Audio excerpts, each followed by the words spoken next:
dee, scoop dee whoop. Whoopie dee scoop whoop whoop. Good morning, Alex. Good morning. Don't you just love AP Huge? Yeah, I do. Dude, it's one of the best classes, Really fun. At Stanford, everyone takes their best class. It is. So, hello, my name's Eric. My name is Alex. And today we're going to teach you about Unit 7 AP Huge in an ultra cram session. So get ready for some fun. So, when you start this unit, you're going to ask yourself some questions. And the number one that comes to mind at the beginning of the chapter is, where are services distributed? So there are three different sectors of where a country may be. There's this primary sector, secondary sector, and the tertiary sector. And in the secondary sector, it's mainly industrial activities. But then, as those decline, the tertiary sector is replaced with services. Next, we have to ask ourselves, what are services? And a service is any job that fulfills a human need in exchange for money. Services account for at least 2/3 of the GDP in developed countries and less than 1/2 in developing countries. Interesting. And then services have accounted for most of the growth in employment worldwide in the most recent decades. So that's pretty big. Okay, so next we're going to talk about primary, secondary, and tertiary categories. When we're talking about primary services, we're talking about extraction in agriculture, such as farming or mining, something like that. Secondary, we're talking about production, so like maybe factory work or something like that. Tertiary is an actual service, which is, let's say, Teaching, for example. Teaching or a rental service or something like that. But these three categories are really broad and they're still expanding today. So, in the tertiary sector, as Alex just said, it's mainly services, and there are different types of services. And the three main types are consumer services, business services, and public services, and each are offered to the people in that nation. Okay, first we're going to talk about consumer services, which provide services for your average consumer, like an individual, not anything else. So half of the jobs in the U.S. are constituted in this sector, and some of the jobs include Grocery store, right? Grocery store, Tailor, sales clerk, something like that. So then, consumer services, other examples are retail, health and social welfare, that's the fastest growing part of consumer services, and then leisure and hospitality, it's like travel and stuff like that. Next, we're going to talk about business services. They facilitate the activities of other businesses. So some examples of these would be law, so like if you're a lawyer, some management, financial services, insurance, real estate, and more. Next, we're going to talk about public service jobs, which are mostly consisting of government jobs, but they serve the public in general. So public workers hold different positions, and there's three levels. There's federal, state, and local government. So federal is like head honcho under Donald Trump, working in Washington, D.C., and there's state, who's in like the state capital, wherever you are, and there's local, which is in your city, so like your mayor and stuff like that.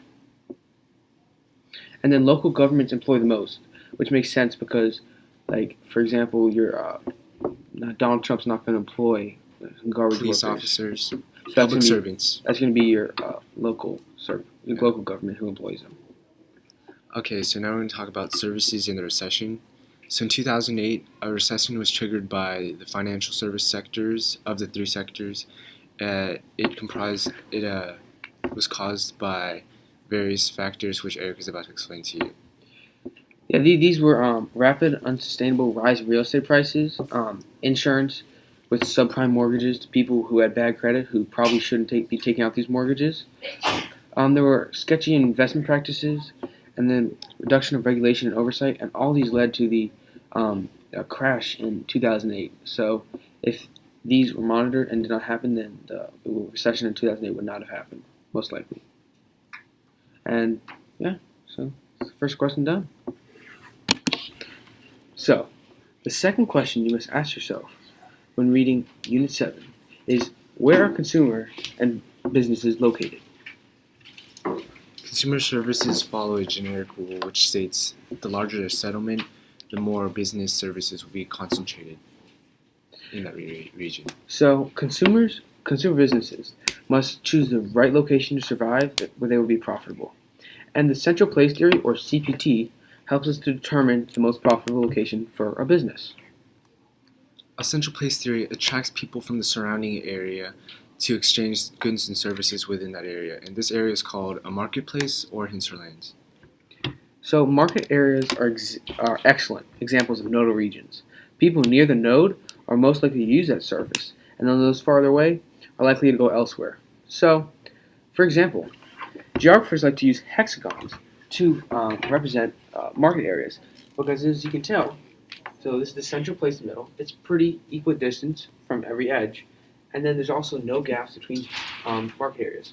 When in squares, there's is not equal distance from the central place, but there are no, so they just don't use that. And then with circles, even though it's equidistance, there's gaps between the market areas, so then geographers will not use that as well. So they prefer to use hexagons for the benefits where they combine equidistance of the circles and the total coverage of the squares. It's a great compromise. Well, to determine a market area, we use central place theory, and two pieces of information are needed to calculate this, which are range and threshold. Range is the maximum distance people are willing to travel to access this business or utilize this service. And then services have different ranges, such as a fast food restaurant, it will be a shorter range, when a professional sports facility would have a longer range. And then people tend to think of the range or travel in terms of time rather than distance. So, for example, people might say it's 10 minutes away instead of 3 miles. That happens quite often.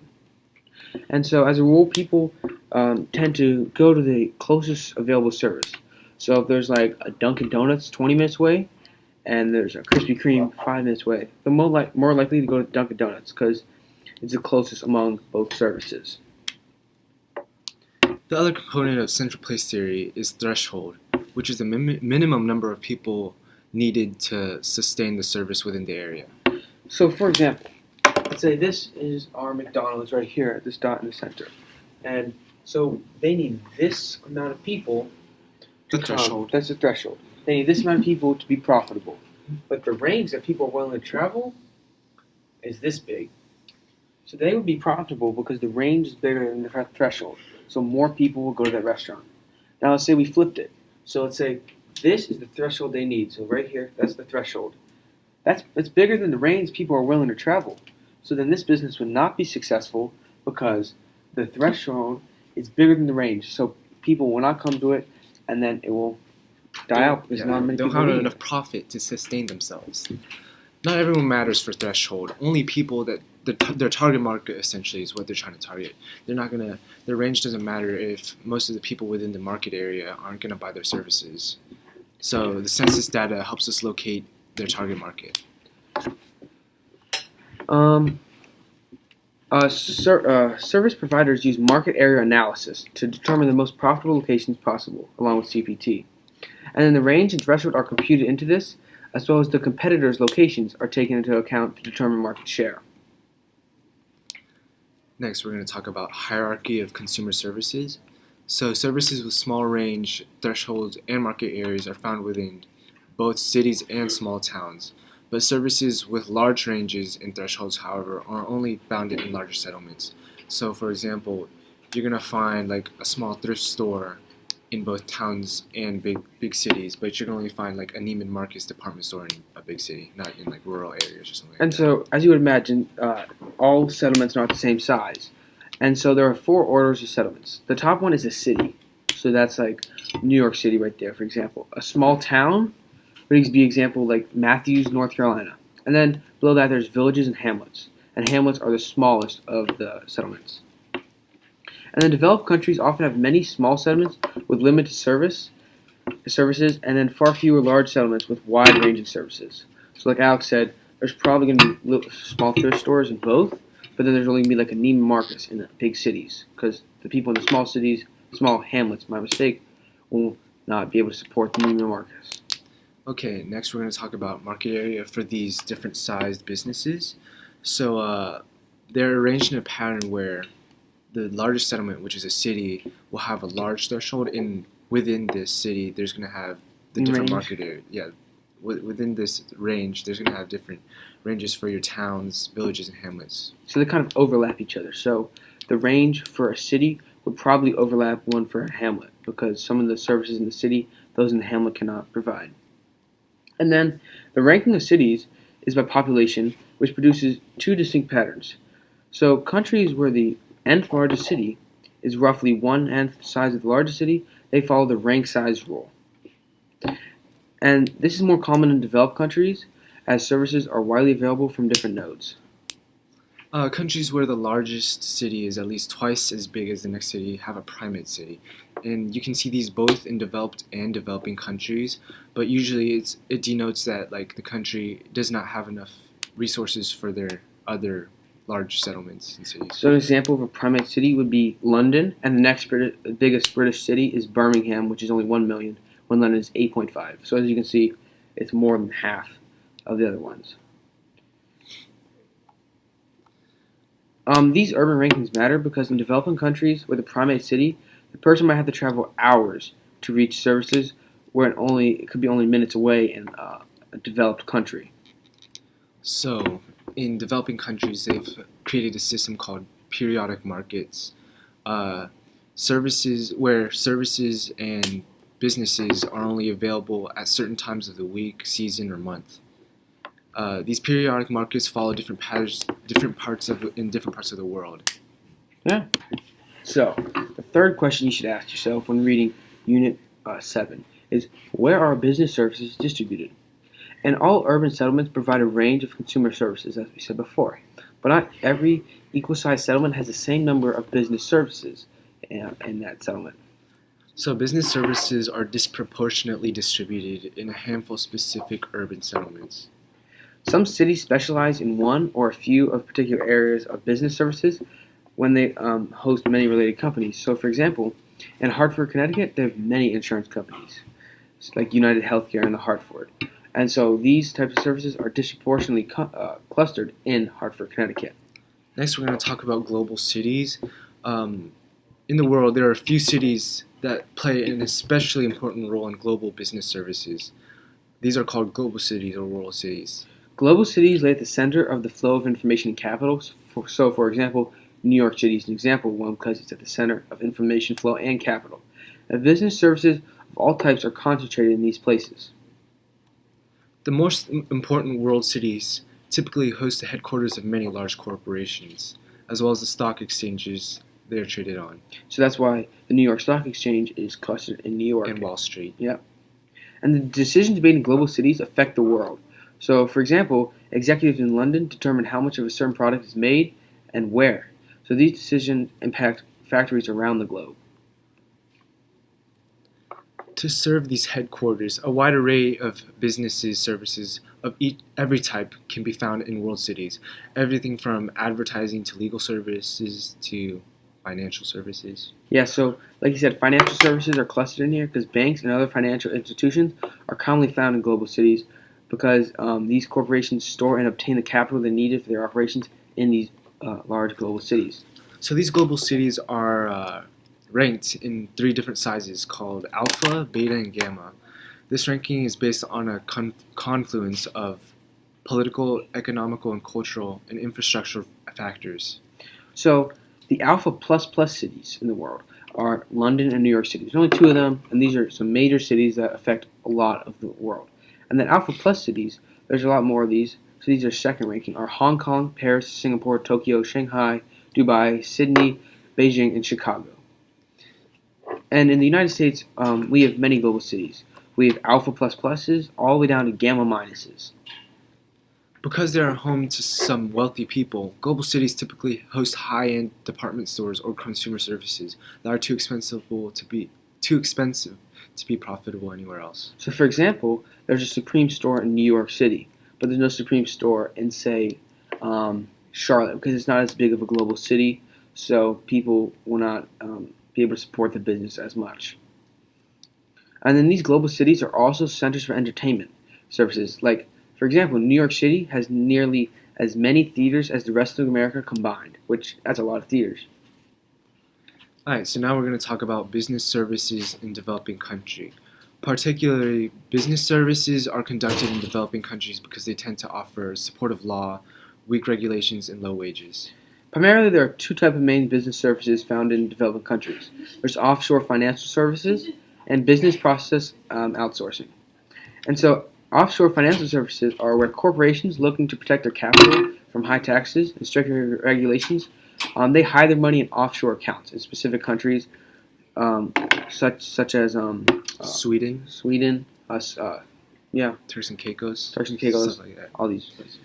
These places offer two advantages: low tax rates and strict privacy laws protecting the contents of the account. So, like the Swiss, for example, are known for strictly protecting the contents of their bank accounts.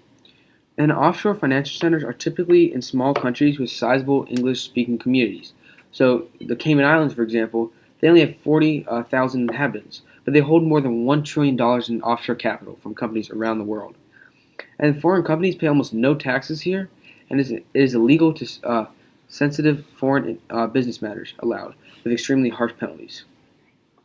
Okay, business process outsourcing. Some of the more obsolete parts of business operation, from data entry to customer service, can be done using cheap foreign labor. These jobs were once done in like the back offices of these companies' headquarters, but modern communications have removed any need for such proximity to central operations. So offshore locations attract business services through two factors. One, low wages, and the ability to speak English, the lingua franca of business. So for example, many companies put their consumer services over for say India because they can pay the workers less money, but they also speak English, so it's a win-win situation for them. Okay, these offshore business services invest in communication infrastructure because it attracts business services from the developed world. So we're also going to talk about basic and non-basic industries. A place's distinctive economic structure derives from its basic industry, which generates wealth from consumers outside the settlement. When basic industries bring money and workers into a settlement, necessitating the growth of non-basic industries, those which serve the community. If the percent of workers in an industry is considerably higher than the national average, it is a basic industry in that settlement. So a community's unique collection of basic industries defines its economic base. So, for example, in Farmington, United Technologies employs thousands of high-paying workers, which is its economic base.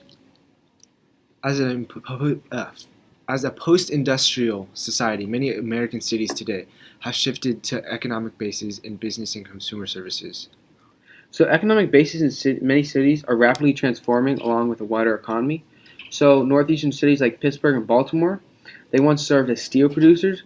Today are leaders in medical services, research, and biotechnology fields as they switch fields because services were outsourced to, like, for example, China. Okay, distribution of talent. Talented individuals with high IQs, degrees of education, and desirable skills are disproportionately concentrated in large cities. Such individuals are not evenly distributed, however, because cities are highly diverse, tend to attract the highest proportions of talented individuals. So, for example, those with high technology skills might go to the Silicon Valley, because that's where their skills are concentrated and they can be used to help the world. So, the fourth question you must ask yourself in Unit 7 is why do services cluster in settlements? And so, the number one thing to understand is, first of all, there are different types of settlements. So, we're going to go through all the different types of settlements and give you a brief definition of them so you understand. Okay, so the first one is a clustered rural settlement, which is an agriculturally based community in which a number of families live in close proximity to each other. The next one is dispersed rural settlements, where farmers living on individual farms are isolated from their neighbors, so that's probably in the Midwest. Next, we have clustered rural settlements, which is a cluster of buildings such as homes, shops, or churches, and fields within 1 mile of these buildings. As population grows in these settlements, new settlements are established nearby. So another example is a circular rural settlement. So this happens in Africa often, where the village is in a circle, in a cluster, and then there's different types of agriculture in the circle and outside of the circle as well. There's also a linear rural, which is buildings cluster along a road, river, and in like a straight line. And then this is facilitated communication routes and stuff like that. Next, we have cluster settlements in colonial America. Okay, so in New England, when it was first getting settled, each settler was granted about 4 to 10 square miles. Why did they live so close together? It's because outsiders got land by permission of settlers, and each settler had dispersed fields. So, dispersed rural settlements in the United States are the Middle Atlantic states were settled by heterogeneous groups when they were given large land grants. And Midwest was settled by colonists, and they had lots of land. So, New England became less clustered too. Okay, dispersed rural settlements in the United Kingdom. This was catalyzed by the enclosure movement 1750 through 1850. It required consolidation of land into single-owner large tracts more efficient, and it coincided with the Industrial Revolution, which destroyed village life. So services in early settlements were nomadic. It was first humans were nomadic people, and then they went to permanent settlement shifts. And so the other consumer services in these ancient cities were places to bury the dead, temples, housing, schools, etc., tools, clothing, stuff like that. And then early public services were religious activities and defense walls. When urbanization in the 1800s, 3% of the world lived in cities, but now in the modern era, 50% of people live in cities. Okay, so the earliest urban settlements were found in places such as Mesopotamia, and they believed to have developed independently in four hearths. So in Mesopotamia, archaeologists unearthed ruins from 3000 BC, and these ruins were religious structures, and so that was like one of the first main cities in the world. So some of the hearths include Troy in Turkey, Mycenae in Greece, and training centers on the Aegean Sea. And these all were city-states, which are self-governing communities. That was before they had really countries. And then Athens and Rome provided substantial contribution culturally, and then they had public, consumer, and business services. And so, for example, a saying back then was all roads lead to Rome, because the Roman Empire had built many roads that led to its many cities, which then gave the people access to these services. Okay, then you have your medieval urban settlements, which began 11th century and is the revival of urban life. Serfs in Europe become free, and trade restarted around religious and political buildings. So, urbanization is an increase in the number of people living in urban settlements, percentage of people living in and percentage of people living in urban space. So, urban population percentage reflects the development shift that began with the Industrial Revolution and then grew with the development of services. Okay, increasing number in urban settlements. Developing countries have 8 out of the 10 most populous cities, and 44 of the top 50 most populous cities are in the developing world. So, the difference between urban and rural cities are two people that helped with this were Lewis Worth, and he argued that the differences in urban and rural life produce different social behavior. And the differences are large size, high density, social, and heterogeneous population. Okay, large size. Small settlements, people all know each other, while in large settlements, relations are contractual. In high density, large settlement specialization, each person places a specialized role, and social groups compete for space. Social heterogeneity. Easier to find people who are interested in similar things, and despite number of people can feel isolated and lonely. Huh. The fifth question you should ask yourself in Unit 7 is why do surfaces cluster downtown? So, downtown is generally known as the best known and most visually distinctive area of most cities. So this is a picture of the Alex Eric World downtown. The official name for downtown is the Central Business District, abbreviated CBD. And though they only take up 1 to 5% of a city's total area, they contain a highly disproportionate concentration of services. So services are attracted to the CBD because of its accessibility. CBDs are often located at the heart of transportation networks, and larger cities often feature specialized CBD transportation like subways, bus systems, or trolleys. An example of this would be the Charlotte CAT system or the subway station in New York. CBDs are often the oldest part of a city at a near the location of its founding. Buildings representing a wide historical span can usually be found downtown, like the Battery in Charleston. So services in the CBD, most downtown business services are dominated by large structures, housing offices for business services. So, for example, these large structures here would most likely be a big major business with offices inside. Downtown business services, despite advances in communications, many business services still require face-to-face contact. Lawyers must be able to find with their corporate clients located in central locations such as downtown, the CBD, which facilitates this type of interaction. Downtown business services, as the highly skilled professionals they seek are more likely to live in or around cities, businesses cluster downtown in hope of attracting such workers, sometimes from other companies as well. Downtown public services. Most of a city's prominent public services are located within downtown. Common structures include City Hall, libraries, Police agency stations. buildings, police stations. Courts, and more. So, capital cities have an especially high concentration of these public buildings as they both have a city head and they also have to do the head of the state that they're in charge of. Downtown public services continued. Headquarters for public safety agencies such as the police, which he stated. Fire departments are usually located downtown with neighborhoods that spread around the city. Yeah.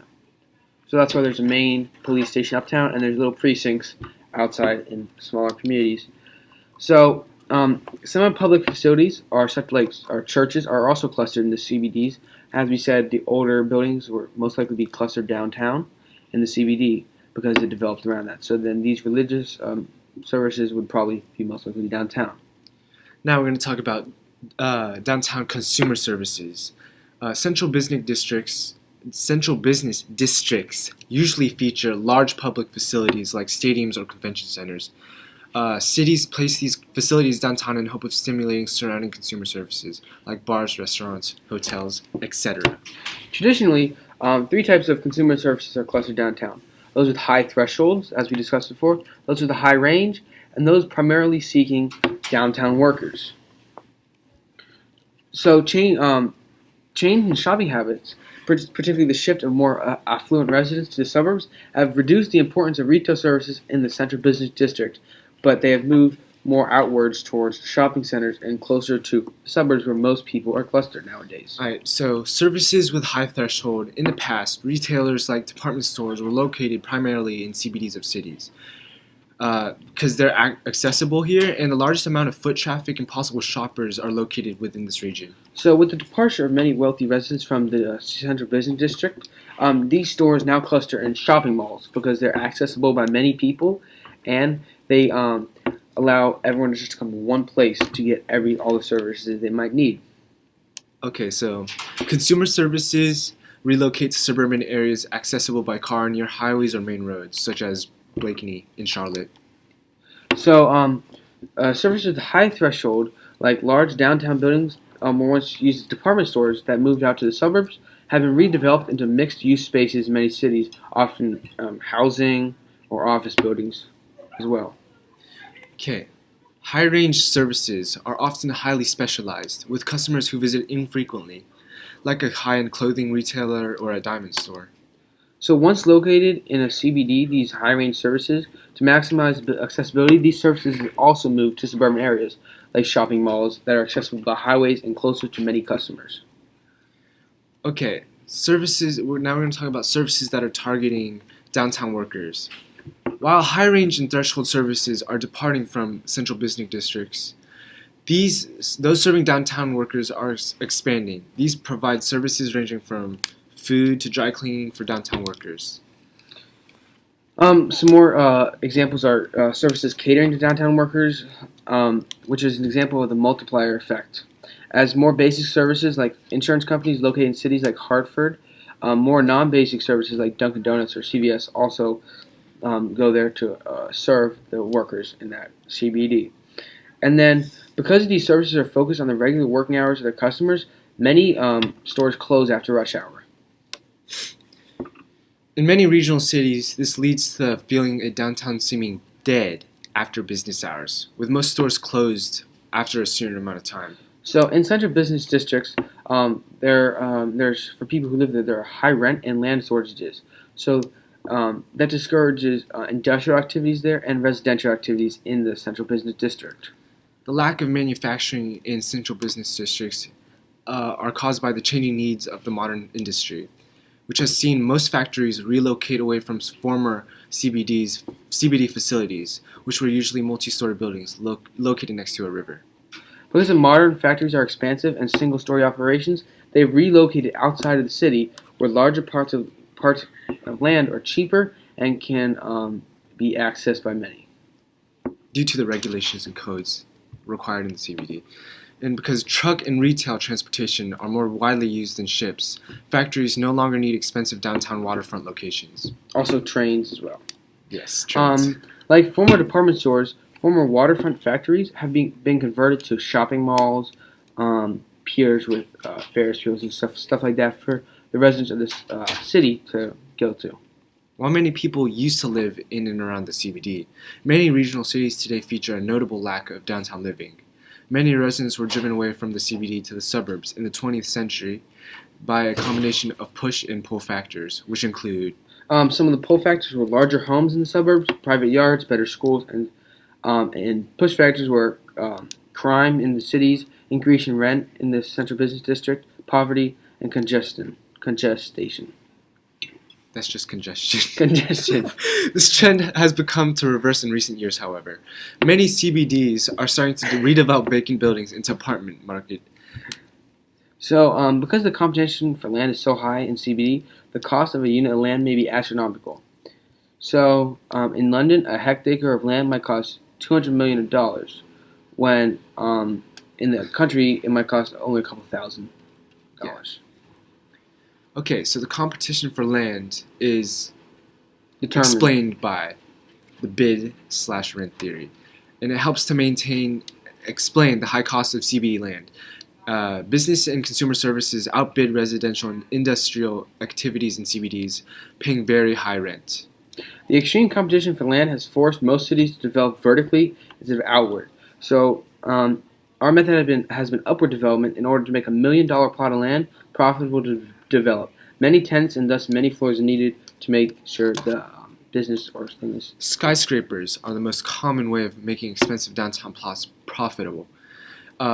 First building in Chicago in the 1880s actually was a skyscraper that arose from the advent of the steel construction frame, which was made possible by the Industrial Revolution, by the way. Thank you very much. So many skyscrapers feature a vertical geography based on rent. At the base, consumer services cluster, paying high rents for access to foot traffic. When in the middle floors, business services are concentrate as they are not dependent on foot traffic. And then higher up, they're residential because they get a nice view of the city and it's cheaper. But the top might be a premium because they get an even better view. So many cities have enacted a zoning ordinance to control where and how skyscrapers are built. Some, for example, specify maximum heights. So, for example, in Washington, D.C., no building may be built higher than the top of the Capitol Dome, creating a 13-story limit. And then that's why many buildings take up many city blocks in Washington, D.C. Okay, development in some CBDs has been driven underground even. All cities feature important underground infrastructural networks of cables and sewers. Some also feature underground transportation networks. Beyond necessary underground infrastructure, some cities have developed elaborate underground facilities to extend the services of the city below the streets. Cities in frigid climates like Montreal or Minneapolis have developed extensive underground shopping and living networks. Some residents use these networks to live, shop, commute, and work without even having to go outside into the harsh winter weather. That makes a lot of sense, you know? Yeah. Signing off, this is Suzanne, watch this. Because I'm a pro at it. Okay, go. Is that- I can cut it out. Go. So, the sixth question you must ask yourself in Unit 6 is where are people distributed within urban areas? And today, to help explain this topic with us, we invite Cameroon, Potchkiska. to help explain this. Hello, Cameron. Hello, Eric. How you Hello, doing today? Alex. Good. How are you? you ready to explain to our viewers how people are distributed within urban areas? I'm ready. All right. So, unlike common knowledge, people are not randomly distributed in urban areas. They tend to congregate in certain neighborhoods based on common social characteristics. And we have different geographic models to attempt to explain these distributions. We have the concentric zone model, the sector model, and the multiple nuclei model. And these were all developed in the United States in the first half of the 20th century. All three of these models were developed in the city of Chicago, except for Lake Michigan. Chicago has a few natural features and it's totally flat, making it an excellent place to develop such theories. Interesting. So the concentric zone model was the first model to attempt to explain these distributions in cities, and it was created by E.W. Burgess in 1923. And cities, he believed that cities developed in a series of concentric rings rotating around from the central business district. So if that's the central business district, there's different rings going around it, and the rings are the central business district is one. The second is the zone of transition. Third is the zone of independent workers housing. The fourth is the zone of business residents. And the fifth is the commuter zone. And that is what he believed how cities developed. And then in Chicago, it was pretty good, except for Lake Michigan, which covered about half of this model. Next, we have the sector model. This model was developed by Homer Hoyt in 1939 in direct response to Burgess' model, the concentric zone model. And this model suggests cities grow in sectors which radiate outward from the CBD. Sector model. According to this model, most cities have a band of high-end housing, far from industry or low-end housing. In the U.S., the most expensive houses are found on the outside edge of this band. The sector model this model also supposes that the industrial and retail operations develop along prominent transportation routes, like highways and railroad stations. Now we're gonna illustrate something. So here's the high end. Here's the high end housing right here. Here's the retail and commerce zones, and these are the residential, like low income to middle income residential areas. And here's the CBD. Interesting, Alex. Yes.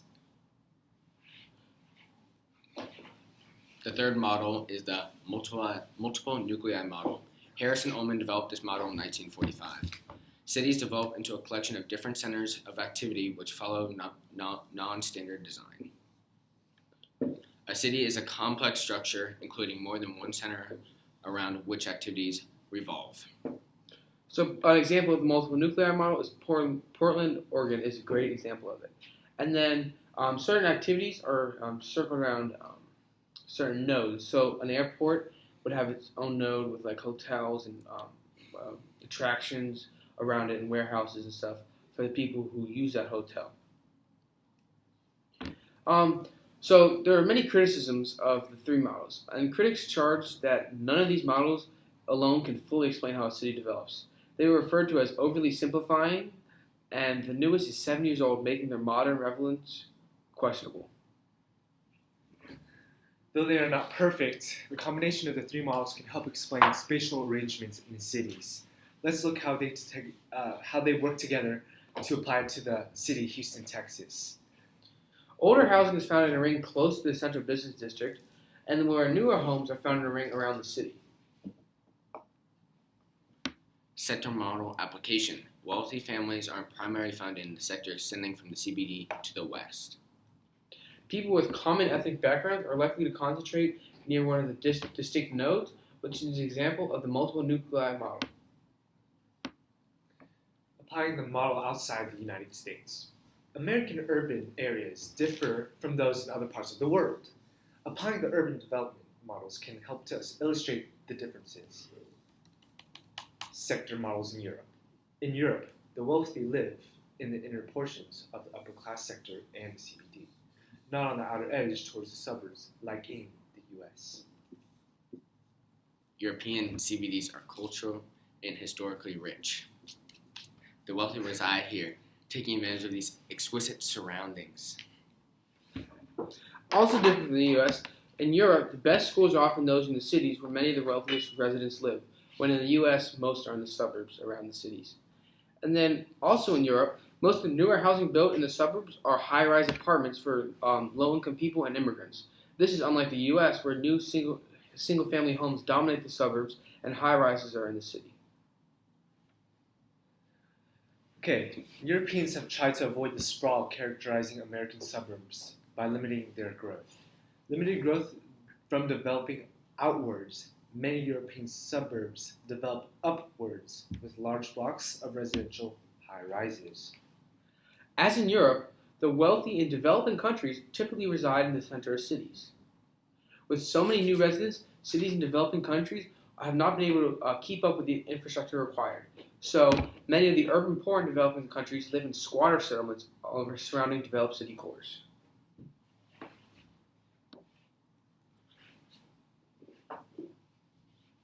Squatter settlements exist off the official grid of a city.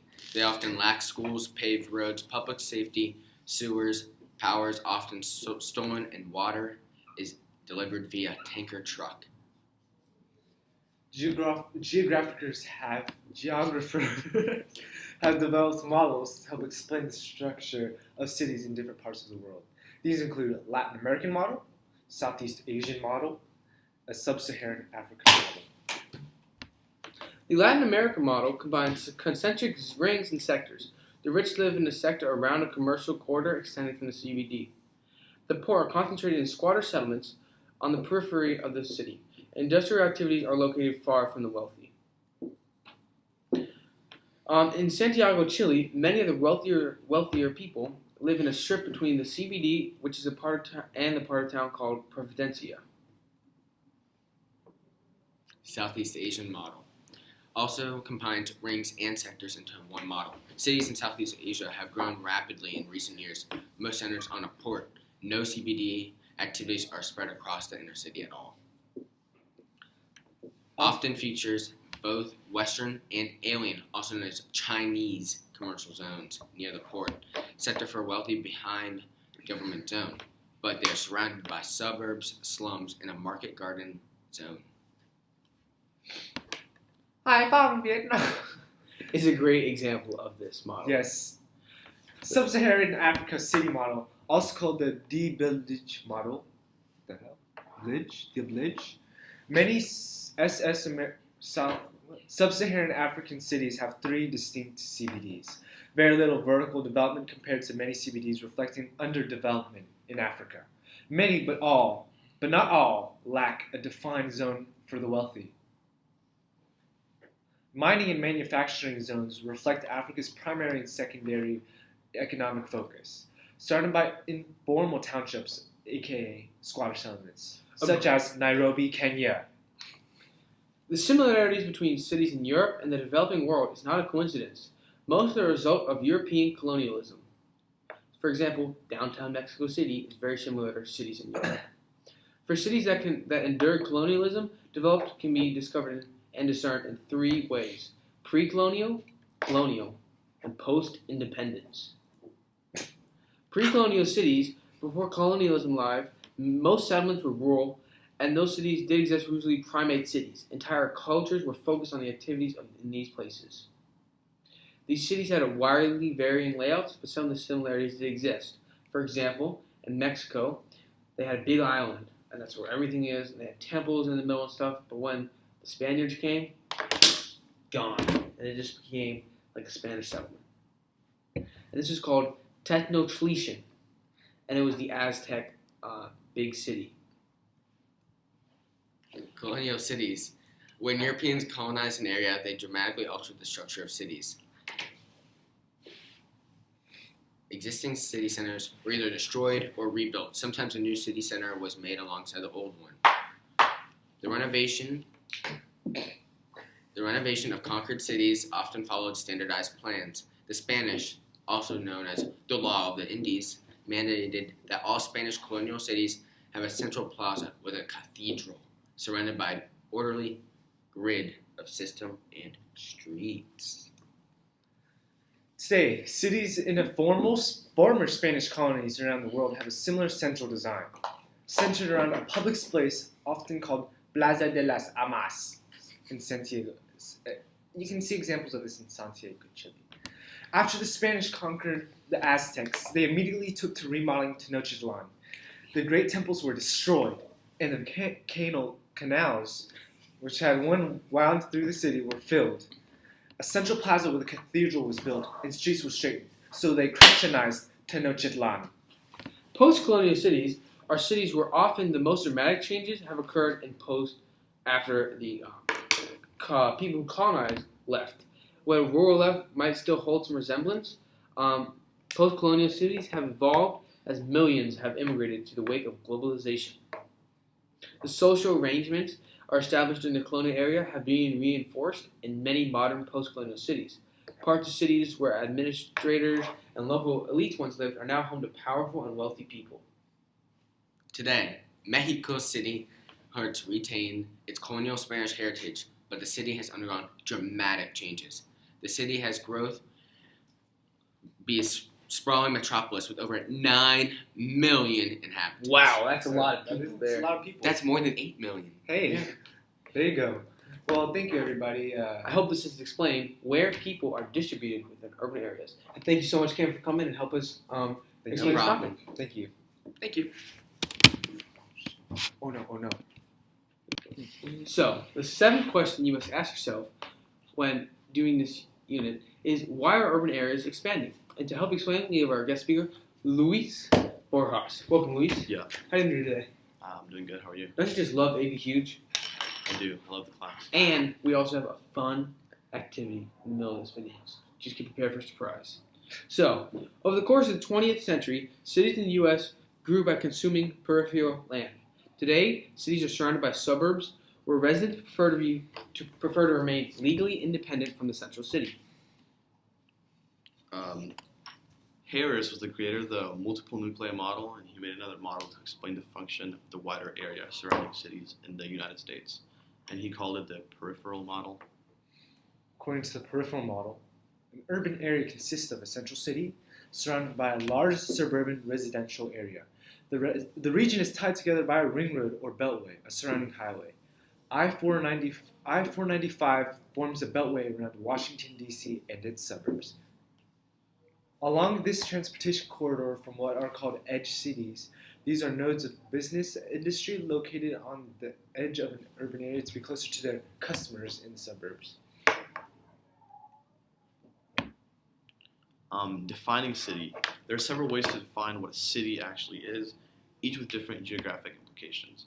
The three terms we will review are city, urban area, and metropolitan area. A city is an urban settlement that has been legally incorporated into an independent self-governing unit. Cities are formal regions with defined borders.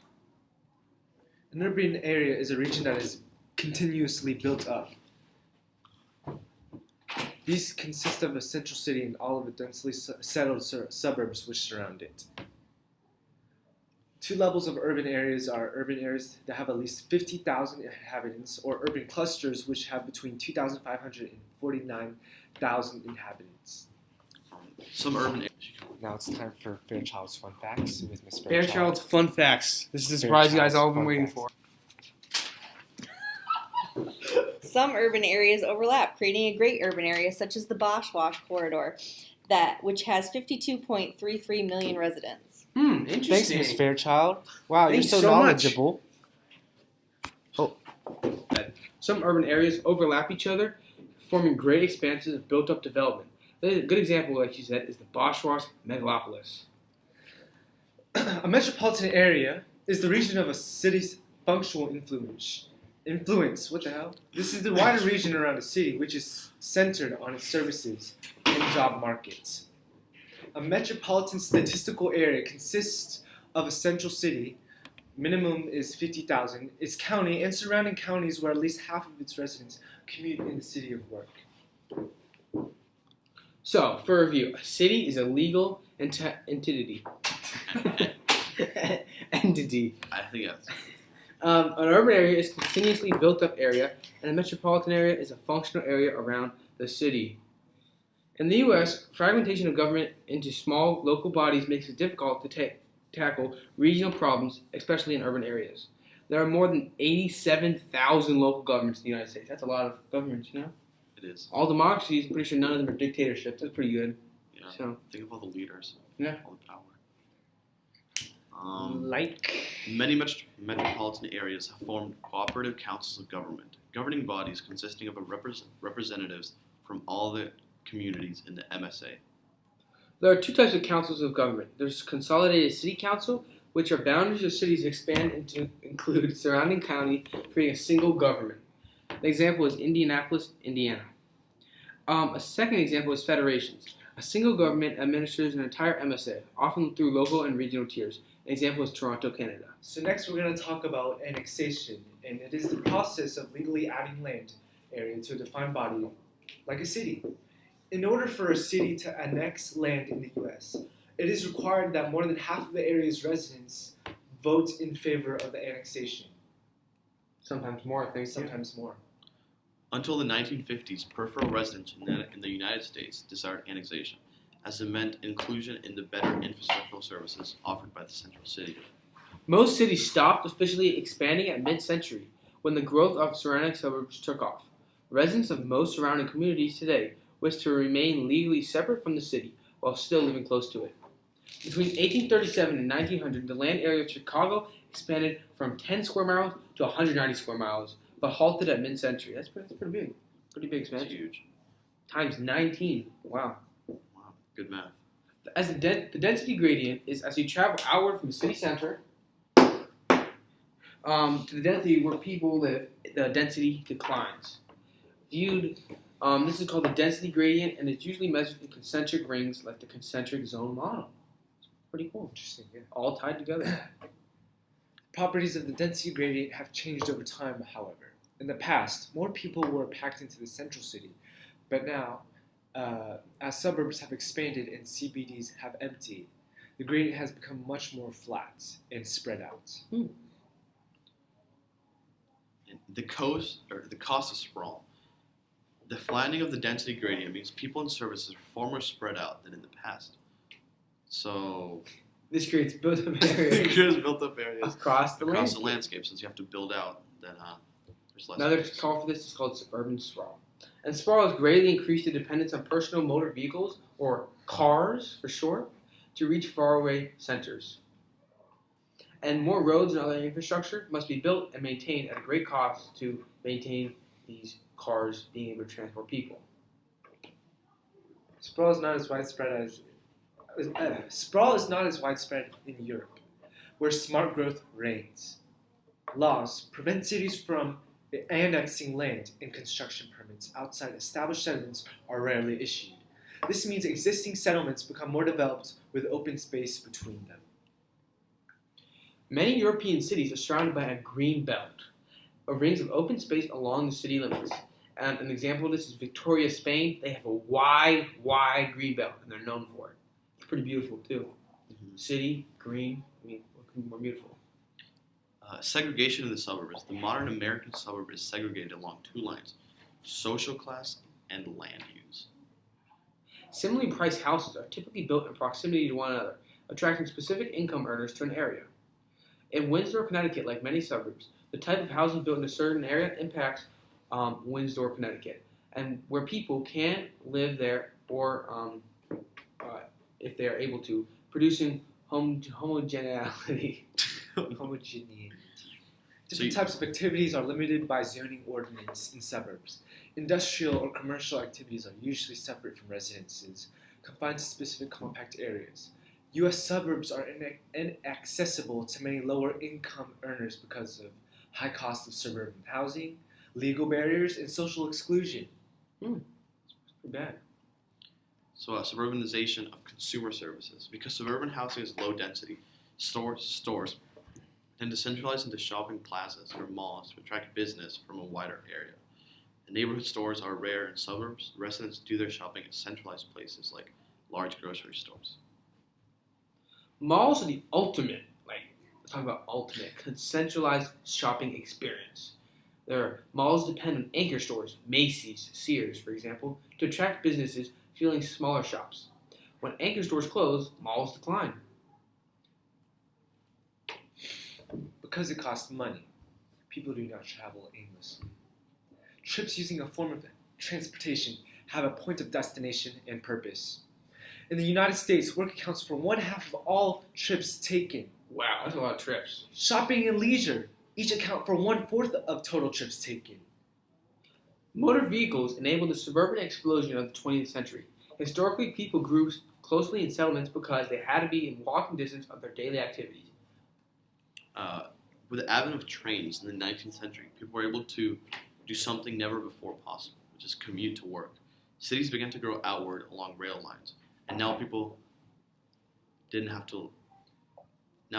had to live within walking distance of a rail station instead of work. Like we said before, cars changed everything. Now people could live outside the city and commute in, and they no longer had to live near a rail line. The building of highways, particularly in the Eisenhower interstate system in the 1950s, made this movement easier than ever. Today, most of the American cities are designed to be accessible by car. They are at the intersections of major highways and feature parking accommodations to commuters and tourists. Maintaining roads and infrastructure is a major undertaking in cities, where they take up at least 1/4 of all developed space.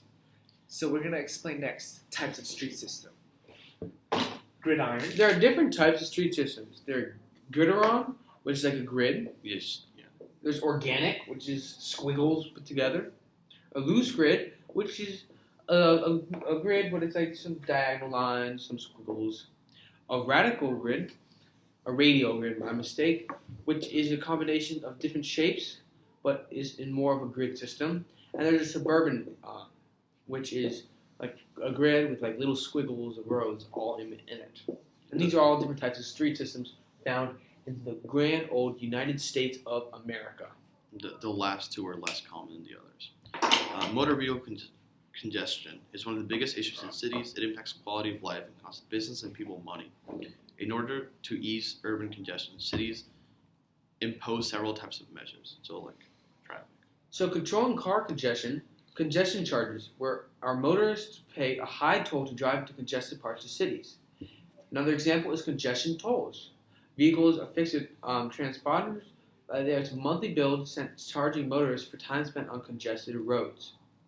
And also permits, requiring motorists to have a certain permit to park or drive in certain parts of cities. And these all can control car congestion to remove traffic and stuff like that. Some cities have even banned cars from their central areas altogether. This is popular in the heart of some European cities. The best alternative to motor vehicle congestion is the use of public transportation. In larger cities, higher number of total work trips are on public transportation, including 1/2 of all work trips in New York City and 1/3 in DC and Los Angeles. Public transit is far more effective and less polluting than motor vehicle transport personally. Every bus fits 30 people in the space of 2 cars. A subway line can support as many commuters as a congested multi-lane freeway. In the United States as a whole, only 5% of work trips are taken on public transportation. Car ownership has risen. Public transportation ridership has declined from 23 billion trips in 1943 to only 10 billion people in 2010. And our population is going up. The only exception to American decline of public transit has been rapid transit, which includes heavy and light rail transportation. Instead of new highways, many cities today focus on ways of expanding rapid transit lines to new areas outside the city.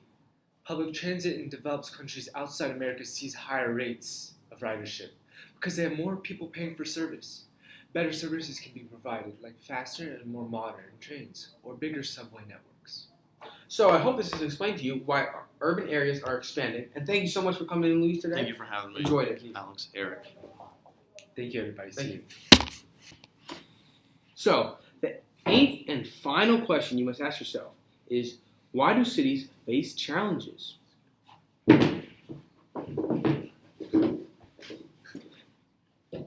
Within U.S. urban areas, one of the most fundamental social distinctions is between inner cities neighborhoods and suburban neighborhoods on the edge of cities. So, cities versus suburbs. Inner cities in the U.S. contain concentrations of low-income residents who face a variety of physical, social, and economic problems, very different from those faced in the suburbs. A major issue faced by inner city neighborhoods is the deterioration and condition of housings. In many U.S. cities, most residential buildings were built in the 1950s or before, leaving an aging housing stock today. The process of deterioration. Remember, American cities were once filled with more and greater variety of people. Urban neighborhoods that are today poor were once inhabited by middle class and even wealthy people. A combination of two large movements, the Great Migration of African Americans to northern cities and the white flight of white residents away from them, has drastically affected the makeup of urban neighborhoods. Today, most homes in urban neighborhoods that were once owned by middle class or wealthy occupants are rented by lower income residents. Large, older homes built by wealthy families today subdivided into smaller units for the use of lower income residents. The process by which housing in an area is subdivided and rented to lower income residents is called filtering. Just like a car, the older a house gets, the more maintenance it needs, becoming more and more expensive.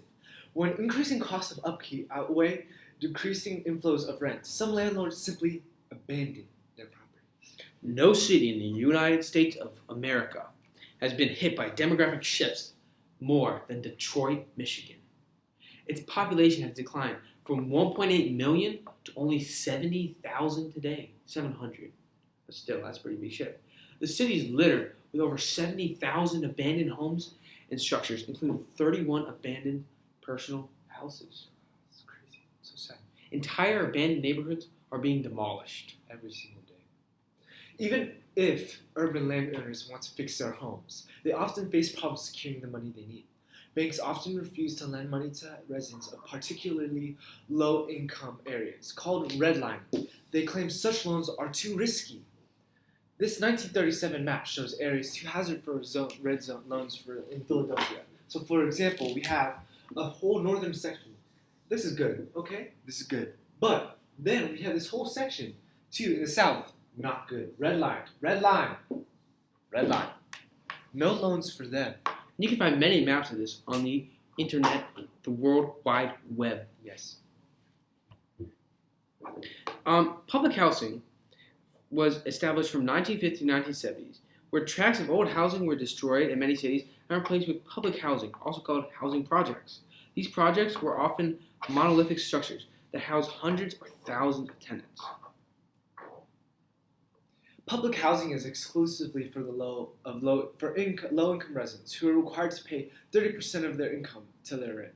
They are run by local housing authorities and upkept subsidized by the government. Today, public housing is considered unsafe in many environments. Many structures have become deteriorated and crime is rampant. In most U.S. cities, new public projects are no longer being built and many are being demolished. Government programs today are designed to help low-income residents rent from private landowners instead of living in public housing. Gentrification is when middle-class people move into an urban neighborhood and restore dilapidated housing. Most cities have at least one neighborhood that has been substantially renovated in this way. Middle-class residents are attracted to properties in cities for several reasons. Houses may be larger and cheaper than those in suburbs. Houses may have more attractive or unique architectural features, ease of downtown commute, and access to city life. Abandoned home in New Haven, Connecticut, attractive for gentrification. So many homes in abandoned places, many of these places are great for gentrification. If you've ever been to downtown Charleston, they have nice houses that have been gentrified. As more middle-class residents move in, the character of neighborhoods changes. A city might encourage gentrification of an area by providing tax breaks or other subsidies to middle-income earners who purchase and renovate these abandoned homes. The appearance of luxury Condominiums. in urban neighborhoods is another sign of gentrification. Gentrification is often attacked for forcing low-income residents away from the area. As properties are fixed, new life and stores come to an area, driving up rents and forcing out those who cannot afford the new realty. Gentrification, Many urban areas are described as being part of an underclass because they are trapped in a cycle of economic and social problems unique to the city. Residents of low-income urban neighborhoods typically experience higher than normal rents of unemployment, alcoholism, drug addiction, illiteracy, juvenile delinquency, crime, and rape. The underclass is defined by a culture of poverty. Growing up in a life of poverty instills values which lead up to a continuing cycle of poverty. Sociologist Oscar Lewis stated that the culture of poverty is learned, shared, and socially transmitted as a behavior. The poverty cycle goes like this. A child grows up in poverty, is significantly disadvantaged in education and skills. They struggle to get a job, fails to escape poverty, and then their family goes in poverty. It just goes in a circle like this. Not a square, but a circle. In U.S. inner cities, 3/4 of children are born to unwed mothers, and 3/4 of children live with only one parent, usually their mothers. This contributes to a lack of male role models in urban neighborhoods and defines what children view as a normal way to grow up. As they face a unique set of daily challenges, many urban residents place a lower premium on education than the residents of suburban and rural communities do. Rates of truancy are very high. 1/2 of urban high school students will not receive their diploma. Many urban residents face a skills gap, which leaves them ill-equipped to compete for skilled jobs. Many urban schools focus on graduation alone, rather than workforce preparation. Many urban residents find that social skills, which benefits them in their daily lives, hinder them in the job market. In many urban areas, the problems described above, or before by Alex, are introduced into inner cities, those closest to the cities. Many low-income residents are moving into the inner suburbs from central cities, while wealthier residents are moving further into the outer suburbs. Many inner suburbs feature low-income apartment housing to handle this influx, like Deerfield and Windsor. These sort of structures are not found in outer suburbs, where single-family homes are luxury apartments are prominent. Low-income urban residents require public services but pay very little taxes to support them. Cities face a growing gap between the high cost of public services and the meager funds available to pay for them. Cities facing a budget hole can respond in one of two ways, by reducing services or by finding new ways to raise revenue. One way a budget-strapped city can save money is to cut its provision of public services. Public safety and education services might see deep cuts. City services like libraries might close. Cleaning services might be reduced or suspended. In parts of South Philadelphia, the city no longer cleans the streets, so local volunteers have taken it upon themselves and do it for free.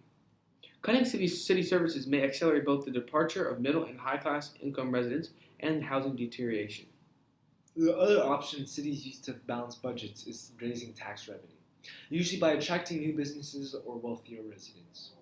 Incentives and other subsidies might be offered to lure them into desirable areas. Cities seek the taxes paid by these businesses and individuals. Some cities are pursuing controversial ways of raising revenue, like bringing in casinos. These provide a tax boost but might lead to more social problems.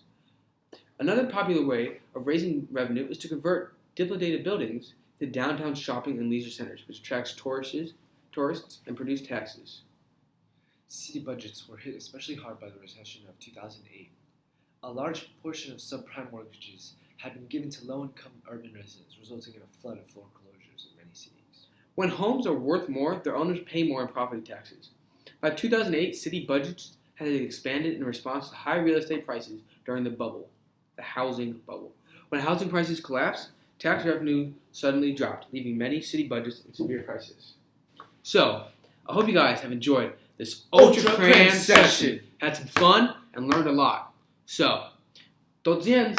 Au revoir. Adios. Bon voyage. Yo. Auf Wiedersehen. Bless. Tot ziens. Bye-bye. Ciao. Bye-bye. Enjoy studying, study hard, and do well in the AP psychology. AP Huge. huge, not psychology. Yes.